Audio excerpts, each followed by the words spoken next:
A good place to begin is August 9th, a couple of weeks ago. August 9th, as you know, is when the IPCC released its latest report, very grim report, much more so than the earlier ones. Basically said that we're on a course to disaster. We have time and means to avoid it, but it's going to take a sharp change from what we've been doing. That was August 9th, calling for sharp reduction in oil production, fossil fuel production, starting immediately. The next day, August 10th, the leader of the free world, as he's designated, President Joe Biden, issued a call to OPEC, the oil cartel, urging them to increase production because it would be needed to lower gas prices in the United States, which would help his electoral prospects. That was the next day. Shortly after, if anyone who reads the oil industry publications could discover a real euphoria, great new oil discoveries being made all over. ExxonMobil, others announced major new discoveries. Massive investment is increasing. They predict a bright future for oil production, relying on the lobbyists in Washington and other countries to ensure that this will continue, that we will continue to destroy the environment that sustains human life as quickly as possible, as long as we can make some short-term profits from it. This is accompanied by pleasant rhetoric about how we understand the problem. We are what used to be called soulful corporations dedicated to the common good, and we understand the problem. You can count on us to lead the way. We're even taking measures to deal with the crisis, namely by sharply increasing oil production, but at the same time, some investments in non-existent technology, which may sometime in the future be able to take some of the poisons that we're sending into the air to somehow get rid of them. So we're good people. Just let us take control. Everything will be fine. That's the economic system, the banks, oil companies, and so on. Soulful corporations, count on us. Well, this was August 9th. I presume it was coincidence, but August 9th is a memorable date, one that I remember very well. August 9th, 1945, the moment of one of history's major crimes, the bombing of Nagasaki, second atomic bombing. The bombing took place the day after Russian troops invaded Manchuria, ending any slim hope that Japanese militarists had of some kind of negotiated settlement that would leave something viable in Japan. The war was basically over, but there was an important need for the second bomb. It was a new technology. The first bomb over Hiroshima was what they called Little Boy, a pretty conventional weapon, actually, though the first one to use atomic energy. Fat Boy for Nagasaki was a much more sophisticated weapon. They'd been working really hard in the last days to perfect it. It involved plutonium, far more destructive, but a much more complex operation. So it's kind of important to see if it would actually work. History's most grotesque experiment, I suppose. That was August 9th. That's an indication of the fact that the human species has discovered better ways to commit suicide than destruction of the environment, which is slow, takes decades, centuries, that we can kill ourselves right off. So that's a much greater achievement. August 9th is fortuitously selected as the date to release the IPCC report. And it's very timely, especially in Australia. As you all know, a couple of days ago, an agreement was reached within the Anglo-sphere, Australia, the United States, Britain, pointedly excluding France, in fact, kicking them in the face by not even informing them that the agreement was being made. Agreement undermined an Australian-French agreement that had been of major significance for French industry, so we don't even bother telling them. You know the repercussions. The ambassadors have been removed and so on, but that's a minor fact. Their submarines are a major advance towards destruction.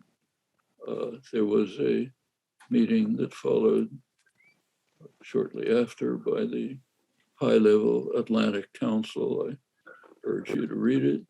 They called on several experts, including one from Western Australia, University of Western Australia, to comment on this achievement. The Australian representative described it as a huge step forward, which it is, step forward towards species suicide. One of the other commentators pointed out that this new technology that is being transferred to Australia would enable us, that means Australia, to destroy the Chinese fleet in 3 days, which is a real achievement. He is a very prestigious commentator. He only failed to mention that well before the 17, this would take place in 72 hours, he said. Can be very happy about that. Failed to mention that before the 72 hours are reached, China would almost certainly have retaliated with nuclear weapons, missiles with nuclear weapons, and the US would have retaliated, and Australia would be vaporized, but much of the rest of the world would go too, so it doesn't matter that much. So it is a huge step forward, celebrated euphorically in the Anglo-sphere.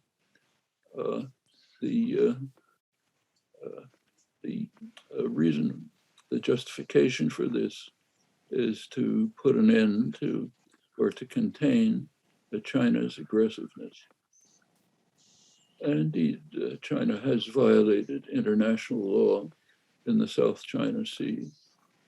Actually, the United States is not in a very strong position to protest this, since the United States is the sole maritime power which has totally refused to accept the law of the sea. So that doesn't put it in a very strong position to object to China's actions in the islands in the South China Sea. Actually, Australia is not in a very good position to either, going back to Australia's shenanigans in the Timor Gap while it was trying to rob the oil of the newly independent East Timor, or to borrow Australian terminology, the Indonesian province of East Timor.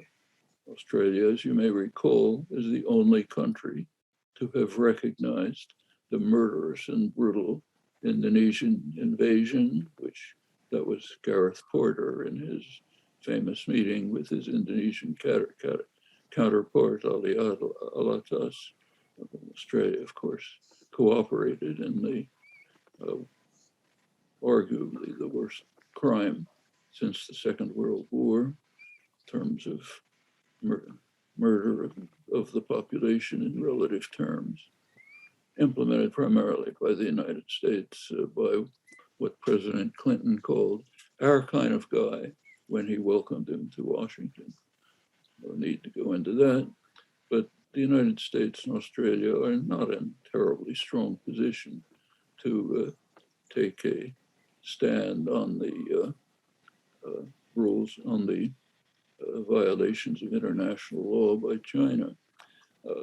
Also, for another reason, there are two structures of international order. One is what's called in the Anglo-sphere the rule-based international order. If you happen to tune in to President Biden's press secretary a couple hours ago, she explained that the United States, including this action, are upholding the rule-based international order, which is not false when we recognize that the rule-based international order is not the UN-based international order. That one the US has total contempt for, violates it all the time, including the rule of the law of the sea. So, for example, the US engages in piracy on the high seas, the worst crime on the high seas, punishable by death, but only when the weak carry it out. When the US carries it out, as it does regularly, in fact, it sometimes gets a casual note at the end of a column in the Wall Street Journal or somewhere. And this is when the US intercepts and ships that are carrying, it claims, are carrying Iranian oil to Venezuela. And according to the rule-based international order, which means US sets the rules, client states observe them, others observe them at pain of being thrown out of the international financial system, which the US runs, so Europe has to follow them. That's the rule-based international system, quite opposed to the UN-based international system. So there's some truth to saying that the US follows the rule-based international system and others can violate it at their peril. That's called civilization in modern terminology. Well, the advance of the huge step forward in advancing towards nuclear disaster should remind us that alongside of the threat of environmental destruction, which is very severe, there's another one of equal severity, namely the increasing threat of nuclear war. And it is increasing, and it's very serious. As I'm sure you know, the Bulletin of Atomic Scientists, ever since the Hiroshima and Nagasaki bombings, has established a Doomsday clock, which experts meet annually, January, to set the hands of the clock a certain distance from midnight. Midnight means termination. Began at 7 minutes to midnight, reached 2 minutes to midnight in 1953, when the United States, then the Soviet Union, advanced to the level, or maybe we should say descended to the level of exploding thermonuclear weapons, meaning, hey guys, we can really kill everybody immediately, not just slowly. So the clock went to 2 minutes to midnight, oscillated since, didn't return to 2 minutes to midnight until the Trump administration every year Trump was in office, the clock, the minute hand was moved forward, part because of Trump's demolition of the arms control regime, which had offered some degree of protection from disaster. And finally, in the last year of his office, they abandoned minutes, moved to seconds, 100 seconds to midnight, which is where it stands now. It stood last January. Next January may very well move forward, may be taking into account the huge step forward that was just made in providing Australia with the means to take out the Chinese Navy in 72 hours with the obvious consequences. Well, all of this is because of security threats. We're very worried about security threats. The threat of China's, the threat that China imposes on our security, take the United States, is the security threat in the Eastern Pacific off the coast of California? Is it in the Caribbean? Actually, the security threats that the United States faces are all, without exception, on the borders of enemies. Enemies who are ringed with nuclear-armed missiles in some of the 800 US bases around the world. China has one in Djibouti,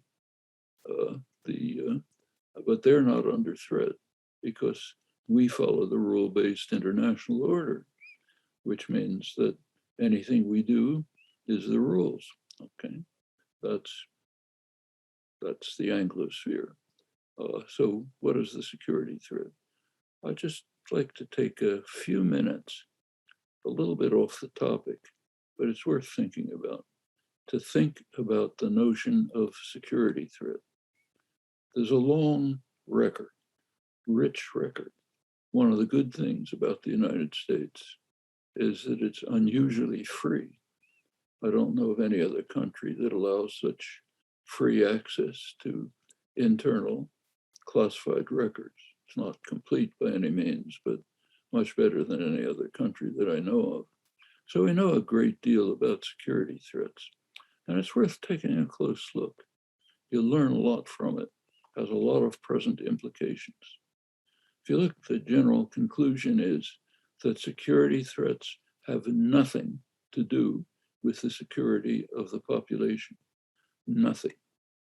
Give a few examples. Go back to 1950. The United States had a level of security that no power had ever had in history. Overwhelming wealth, almost half the world's wealth, controlled the Western Hemisphere, controlled both oceans, controlled the opposite sides of both oceans. I mean, amazing security. There was a threat, potential at the time. The potential threat was the development of ICBMs, which could carry someday a nuclear-armed nuclear weapons. Didn't exist, but sooner or later it probably would exist. Well, when you face a potential threat to security, and it's the only threat to security, what do you do about it? Well, if you care about security, you avert the threat. Was there a way to avert the threat? Can't be certain, but it's very likely. A treaty with Russia not to develop these weapons. Russia had every reason to agree, not because they're nice guys, they aren't, but because their own security depends on it. They're much more vulnerable, way behind technologically. So it would have been at least plausible to try to negotiate an agreement to end the sole potential security threat to the people of the United States. Well, there is a standard scholarly history of the strategic weapon system written by major expert George Bundy, scholar of international relations and national security advisor under Kennedy and Johnson. had full access to high-level internal materials, wrote a major book on the topic. If you look through the book, when you get about halfway through, he actually has a paragraph on this. He says, kind of interesting, we might have developed a treaty to terminate the one potential threat to our security. He searched through the records. He couldn't find a single statement, even a draft statement not submitted, considering the possibility, barely considering the possibility of averting the sole security threat that we might face someday. After pointing that out, he goes on to the next topic. Scholarship has totally avoided it. It's the most amazing discovery in the history of security systems. Forget it. Who cares? Security's not our business. Well, shortly after that, 1952, this is 1950, Stalin made an astonishing offer. He offered to allow unification of Germany, which would have been the end of any communist influence, with one condition, that Germany not be permitted to join a hostile military alliance. Well, notice that this is just a few years after Germany alone had virtually destroyed Russia. So the condition that they not join a hostile military alliance has a certain plausibility to it. How did the US react to the offer? Well, at first by suppressing it. It was necessary to ram through a sharp increase in the military budget. So the offer was kept quiet. After that, there was some discussion of it. A major international relations scholar, highly honored, James Warburg, wrote an important book about it called Germany, Key to Peace. Barely mentioned. He was ridiculed. Anyone who mentioned it, including me, was ridiculed. Ridiculous. Who can talk about this? Let's go on to the next subject. Well, that was then. Now the Russian archives are out.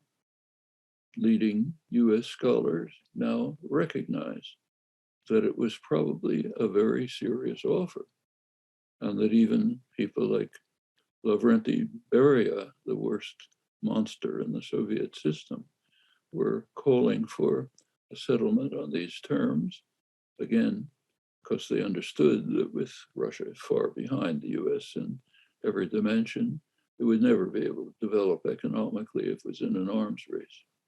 Okay, that's 1952. Let's move to 1960. John F. Kennedy comes in. Khrushchev offered to have an agreement with a very sharp reduction, mutual reduction in offensive military weapons. Eisenhower, in fact, considered it and rejected it. Kennedy administration came in. They had to look at it. US was, of course, far ahead. Kennedy dismissed it, instead carried out the largest increase in military spending so far, actually in history, aside from the Second World War. That was the response to Khrushchev's offer for mutual reduction in armaments.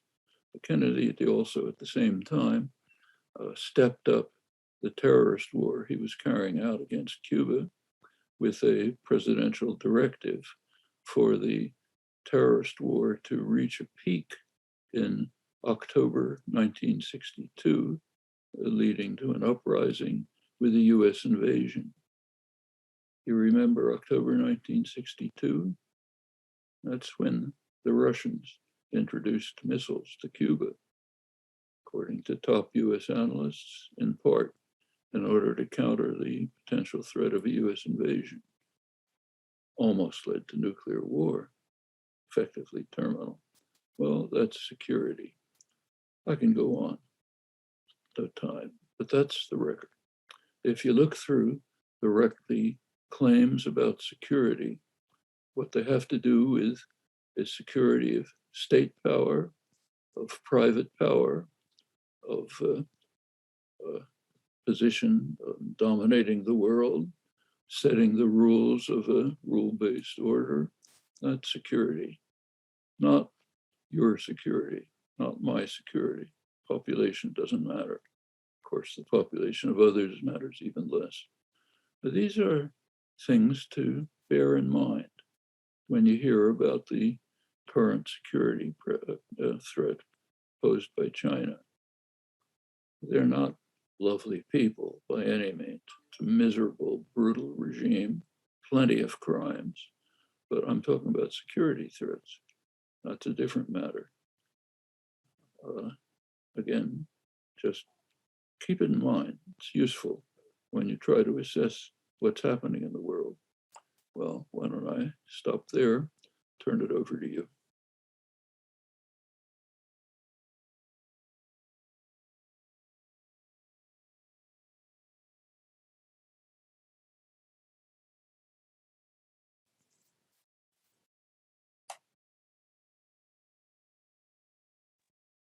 Can you hear me now? No, still not hearing me. Maybe it is. Okay, can you hear me now? Yeah. So, no one here.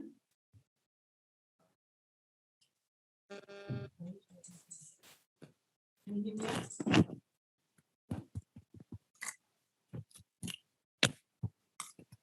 Yes, apologies. Sorry, we were using the wrong mic. Can you hear me now? No? Still can't hear me? No? There's no reason why. Yes, we can Yes, hear you. yes, we we can. go, yeah. Okay, great. Hi. Sorry for that, everyone. My name's Natalie Mast, and I'm a member of the organising committee of the Western Australian Fabians. So I'll be handling today's Q&A, and I'm really sorry to everybody in the room that I have my back to you. So today's Q&A is going to work off a platform called Slido. If you haven't logged in already, please do so. And what I'm going to do is work my way through mostly the popular questions. We will not be doing Q&A through chat or via raised hands. So if there's a question to ask, please use Slido, and the address is in the email that you were sent for the event. Right, let's get into it. So our first question, Professor Chomsky, is from Victoria Fielding, and she's asked that since writing Manufacturing Consent, do you think that the media has become even more biased towards neoliberalism, particularly due to the dominance of the Murdoch media? Well, I don't read all of the world's media, so I try to cover it, but I'll talk mostly about the US media, but I think the same is true of the British media, which I follow, and to a substantial extent others. Actually, I think the media, the United States media, have improved in some dimensions, declined in others. One major decline, is the upsurge of the Murdoch press, which has been a total disaster. The Murdoch press is, I don't have to tell you about it, you know about it yourselves, but in the United States, their intervention, mainly Fox News, cable news, also a few newspapers like the New York Post, they're not journalism. They're just ultra-right hate and fear mongering. They were, during the Trump years, they were just an echo chamber for Trump. In fact, there was an interesting dyad that developed. Trump would make some crazed announcement one day, and a couple hours later, you'd see on Fox News hailing it as the greatest thing that ever happened. The next morning, Trump would be watching Fox News, and he would be repeating whatever nonsense they'd been producing the day before. That went on for 4 years. Well, that's the Murdoch contribution to journalism. If you take the major media, the New York Times, Washington Post, CNN, their coverage of the world has diminished as part of the general decline of journalism. In the internet era, people are watching social media, cable news, Twitter,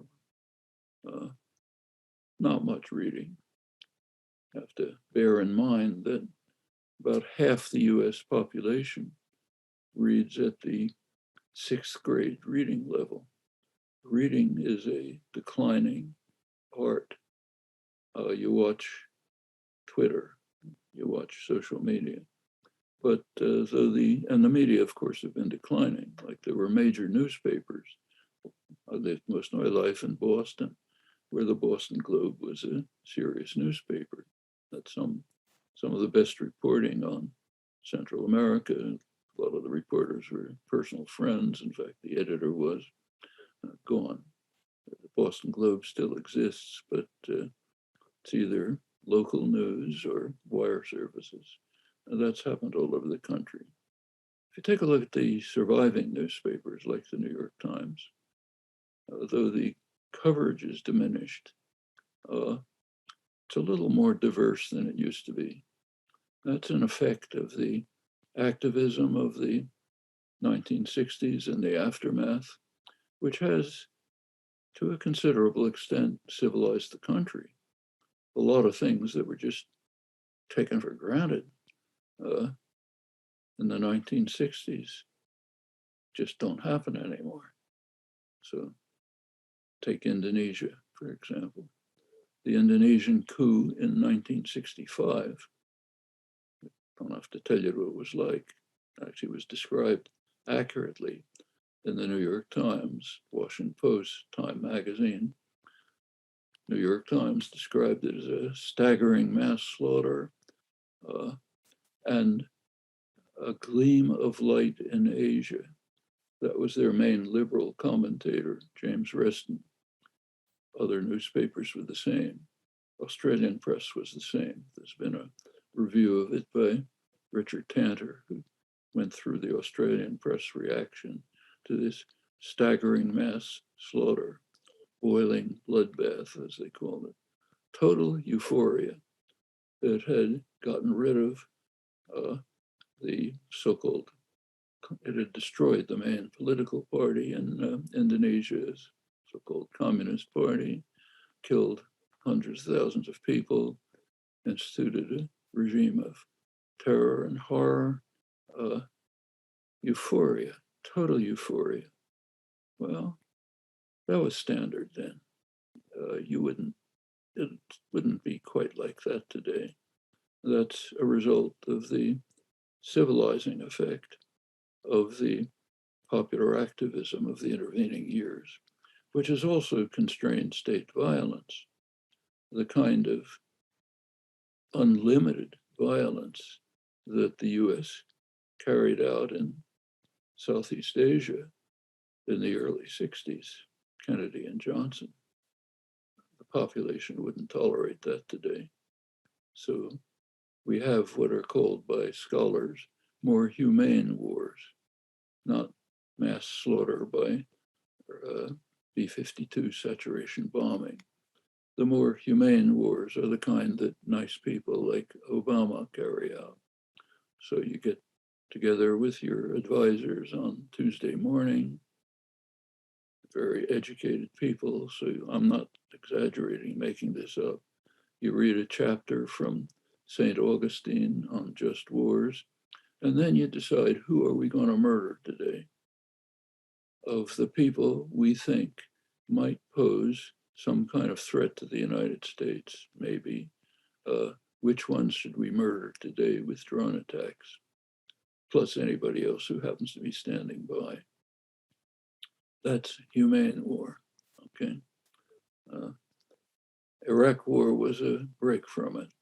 The Bush administration and his advisors, Bush and his advisors, felt they really had a prize this time, so they could simply invade and extend over the Middle East. Well, that's pure aggression. But even then, they were constrained.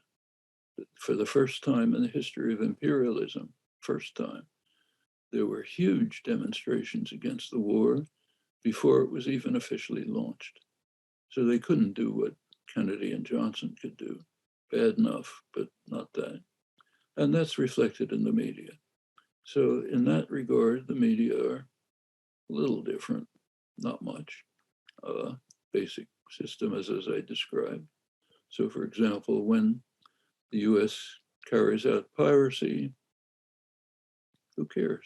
You know, it's our rule-based international order.